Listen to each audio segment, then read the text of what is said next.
जिंदाबाद जिंदाबाद जय जय जय जय भीम जय भीम जय भीम।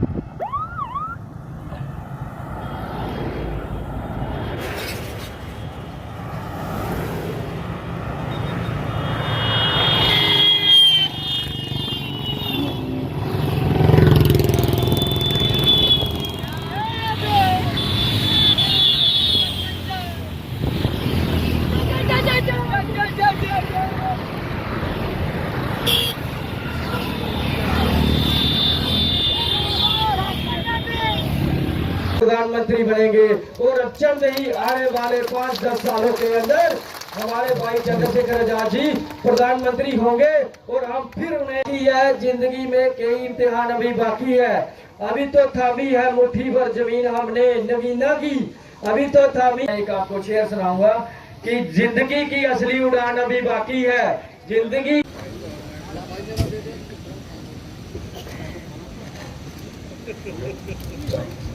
उनके आजाद समाज पार्टी का दामन थाम रही है, तो हम इनको बहुत बहुत मुबारकबाद देते हैं।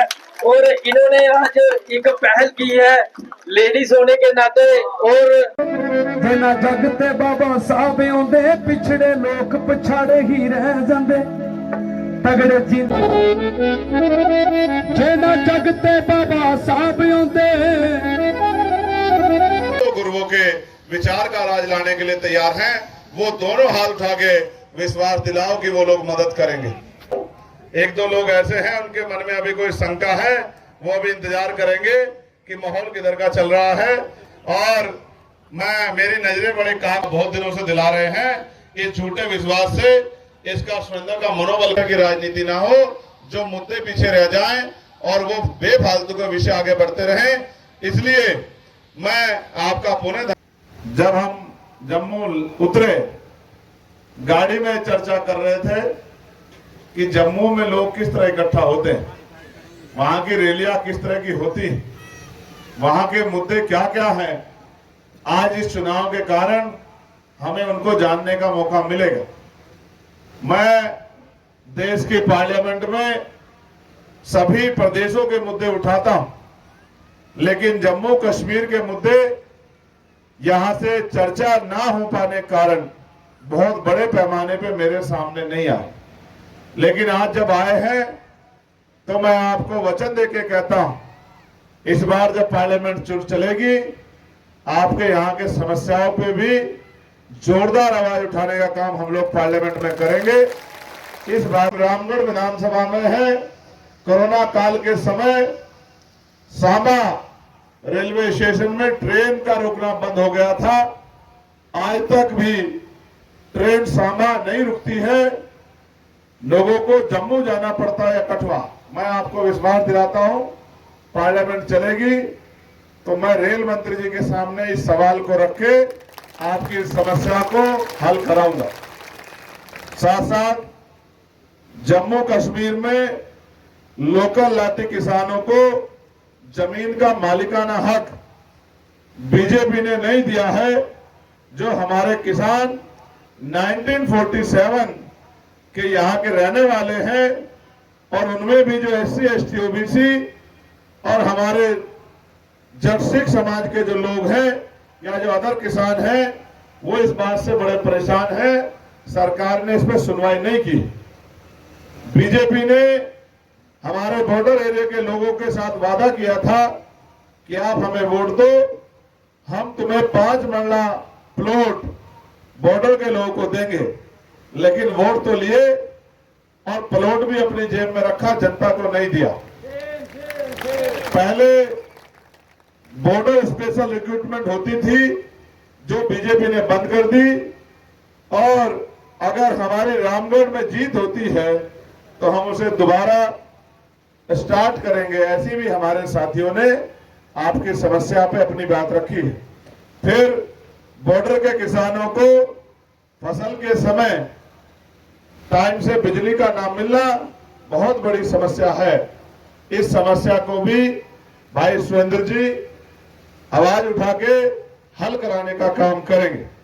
साथ साथ बॉर्डर के एजुकेशन स्कूलों के हालात खराब है।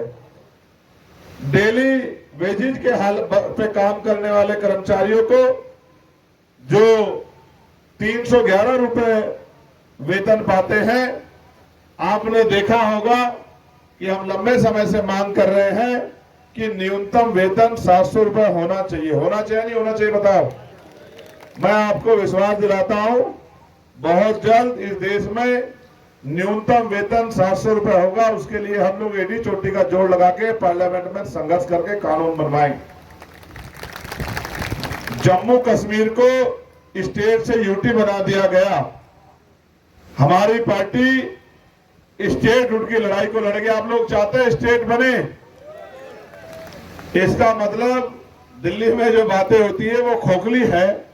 यहां की जनता स्टेट को दर्जे के साथ खड़ी है और वो चाहती थी कि पहले स्टेट बने फिर चुनाव हो, लेकिन सरकारें तो ये भी नहीं चाहती थी कि यहां चुनाव, ये तो जनता का दबाव था कि चुनाव कराना पड़ा। जरा यूथ नशे में डूब रहा, ये तो आपकी मांगे हैं। अब ये शेर आपको खा जाएगा, इसलिए अपने लोगों को कैडर देके जिम्मेदार ताकतवर बनाओ और उनको प्रेरित करो कि एकजुट होकर आपके साथ खड़े होकर हौसला बना के काम करें, क्योंकि सपने उन्हीं के पूरे होते हैं जिनके सपनों में जान होती है और पंखों से कुछ नहीं होता दोस्तों, हौसलों से उड़ान होती है। हम तो देश भर में संघर्ष कर रहे हैं और हमें अपने संघर्ष पे भरोसा है, हमें अपने स्वाभिमानी समाज पे भी भरोसा है, हमें अपने दलित, पिछड़े, सिख, मुसलमान तमाम भाइयों पे भरोसा है, हमें अपने किसान भाइयों पे भरोसा है कि वो हमें मौका देंगे।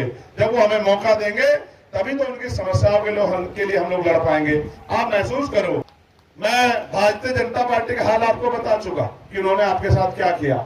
रही बात कांग्रेस की, ये बहुत अच्छे लोग हैं और मुस्लिम भाइयों को इनकी सरकार का उदाहरण देखना हो तो हिमाचल में इनकी सरकार चल रही है। टीवी आपके घर चलते हैं, फोन आपके घर चलते हैं, आप देख लेना कि किस तरह का राज इनका चल रहा है और किस तरह की हालत वहां हक वंचित समाज के लोगों की इन पार्टियों की सरकारों में हो रही है।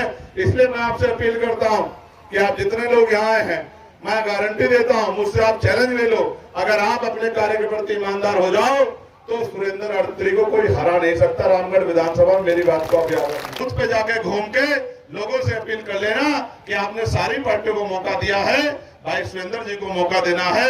एक मौका आप मुझे दो, एक मौका आप हमें दो, एक मौका सुरेंद्र अत्री को दो, एक मौका बाबा साहब के बच्चों को दो और फिर आप देखना कि जैसी आवाज पार्लियामेंट में भाई चंद्रशेखर राजा उठाते हैं वैसी आवाज असेंबली में आपका छोटा भाई सुरेंद्र अत्री उठाने का काम करेगा। और कितना गौरव होगा अम्बेडकर वादियों को जब यहां से पट्टी चलेगी कि आजाद समाज पार्टी का उम्मीदवार भारी वोटों से आगे चल रहा है। इसका मतलब बाबा साहब की विचारधारा जम्मू में भी फल फूल रही है। बाबा साहब का राज आएगा, ये बात भी आगे बढ़ेगी। आप